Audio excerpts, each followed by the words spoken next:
16. 나는 누구인가 vs 너 자신을 알라. 사람들의 질문 중에 가장 심오한 질문이 있다면 바로 나는 누구인가 라는 질문일 것이다. 그 질문은 모든 인류에게 해당되는 질문인데 어쩌면 가장 흔한 질문일지도 모르겠다. 그럼에도 불구하고 그 질문에 대한 답은 천차만별일 것이고 성경을 배제하고는 그 누구도 올바른 답을 내놓을 수 없을 것이다. 말쟁이들로 잘 알려진 그리스의 철학자들은 인류가 가지고 있는 이 중요한 질문에 대해 답을 하지 못한 채 너 자신을 알라고 그의 추종자들에게 숙제만 남긴 채 사라져갔다. 흔히들 너 자신을 알라는 말을 소크라테스가 했다고 알고 있다. 그러나 이 말은 소크라테스가 한 말이 아니고 당시 로마 그리스의 여러 신들을 모아놓은 신전 중의 하나인 태양신, 즉 아폴로 신전인 델피 신전에 이 말이 새겨져 있다고 한다.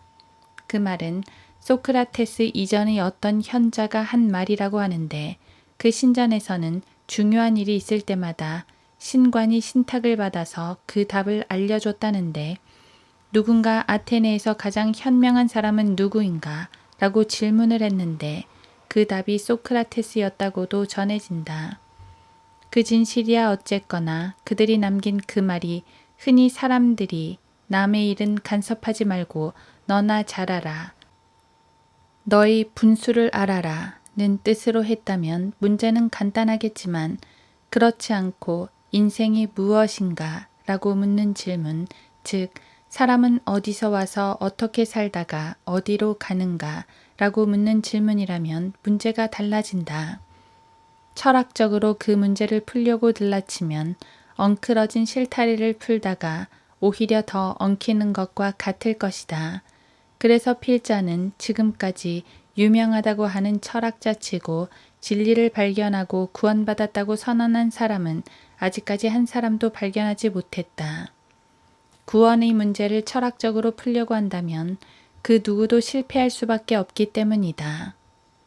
철학, 필로소피라는 단어는 두 개의 헬라어로 결합된 낱말인데 첫 번째 단어 필레오는 어떤 것을 매우 좋아한다, 사랑한다는 뜻이고 두 번째 소피아는 지혜를 뜻하는데 지혜의 여신 소피아를 뜻한다. 결국은 이 두 단어가 결합하여 철학이라는 단어를 만들어냈는데 철학자라는 단어는 지혜를 사랑하는 사람이라는 뜻이다. 지혜를 간절히 원했던 그 대표적인 인물이 바로 성경에 등장하는 솔로몬이었다. 그가 그 지혜를 하나님으로부터 구했을 때 그는 하나님으로부터 지혜를 받았다. 그가 나중에 어떻게 그 지혜를 사용했느냐의 문제는 별개지만 참다운 지혜는 위로부터 오는 것이다. 그러나 땅에 속한 지혜는 온전한 것이 아닌데 사람들은 위로부터 오는 지혜가 아닌 것들을 사랑한다. 그 대표적인 인물이 한 시대를 풍미했던 철학자 소크라테스, 플라톤, 아리스토텔레스 등이다. 철학도 여러 가지로 분류되는데 그 종류들이 이루다 말할 수 없이 많다. 고대 철학, 그리스 철학, 불교 철학, 인도 철학, 자이나교 철학, 중국 철학, 페르시아 철학, 헬레니즘 철학, 힌두 철학 등은 고대 철학이고 중세 철학은 스콜라 철학, 초기 이슬람 철학, 유대 철학, 이슬람 철학 등이 있다. 그런가 하면 경제 철학, 과학 철학, 교육 철학, 기술 철학, 메타 철학, 법 철학, 사회 철학, 수리 철학, 심리 철학, 언어 철학, 역사 철학, 정치 철학, 종교 철학, 환경 철학 등 다양한 철학들로 분류되어 있다. 철학의 본고장이었던 그리스 아테네에 복음을 들고 들어온 사도 바울은 온갖 미신들이 만연한 것을 보고 심히도 괴로워했다. 그래서 시장터에서 거리에서 토론을 했는데 그들 중 당시에 잘 알려진 에피크로스 학파와 스토아 학파를 만나게 된다. 그 후 바울이 아테네에서 그들을 기다리고 있는 동안 그 성읍이 전부 우상에게 바쳐진 것을 보고 그의 영이 그 안에서 몹시 괴로워하더라. 그리하여 그가 회당에서는 유대인과 경건한 사람들과 시장터에서는 날마다 그가 만나는 사람들과 토론하니라. 에피크로스 학파와 스토아 학파의 어떤 철학자들이 그를 만나니 몇몇 사람들은 말하기를 이 말쟁이가 무슨 말을 하고자 하는가 하기도 하고 또 다른 몇몇 사람들은 그가 이방신들을 전하는 자 같다 라고도 하니 이는 그가 예수와 부활을 그들에게 전파했기 때문이라. 사도행전 17장 16에서 18절. 에피크로스 학파는 인간이 기본적으로 먹고 마시고 즐거워하는 이 세 가지가 최고라고 가르치는 학파로서 쾌락주의를 가르쳤다. 그들은 죽음 이후의 삶에는 관심도 없고 알 수도 없었다. 또 다른 학파인 스토아 학파를 일으킨 제노는 범신론적 유물론자로서 긍정주의자면서 실존주의자였다. 그 역시 미래에 대해서 무지하여 시간과 행동이 아인슈타인과 마찬가지로 상대적이었다. 그때 당시 그들에게 물들어 있던 그리스인들은 그들의 끝없는 새로운 것에 대한 호기심으로 사도 바울에게 특별한 것이라도 있나 해서 이야기 보따리를 풀어보라고 아레오파고 언덕으로 데리고 가서 결국은 복음을 듣게 된다. 그들이 그를 붙들어 아레오파고로 데리고 가서 말하기를 내가 말하는 이 새로운 교리가 어떤 것인지 알려주겠느냐.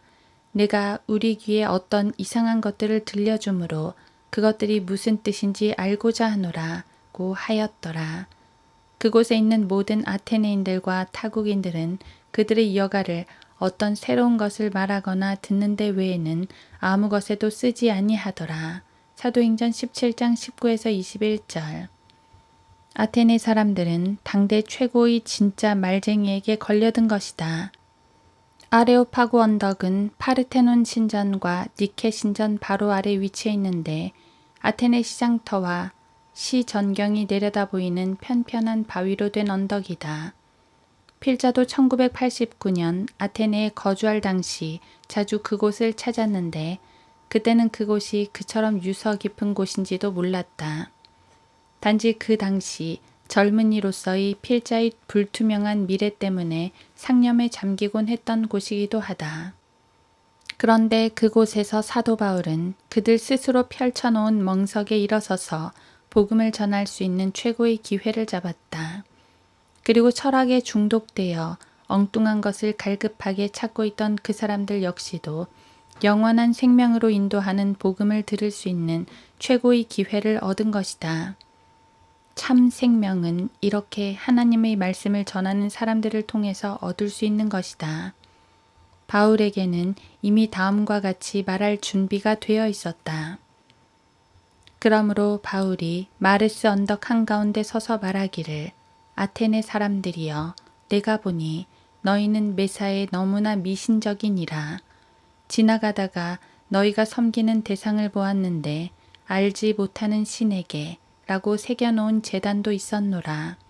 그러므로 너희가 알지 못하면서 섬기는 그 대상을 너희에게 알게 하리라. 세상과 그 안에 있는 만물을 지으신 하나님은 하늘과 땅의 주시니 그분은 사람의 손으로 만든 성전들에는 계시지 아니하며 또한 무슨 필요한 것이 있는 것처럼 사람의 손으로 섬김을 받아야 되는 것도 아니시니 이는 그분이 만민에게 생명과 호흡과 만물을 주심이라. 또 하나님께서는 인류의 모든 족속을 한 피로 만드시어 온 지면에 살게 하시고 미리 계획하신 시기와 그들이 거주하는 경계를 정하셨으니 이는 주를 찾게 하려 함이라.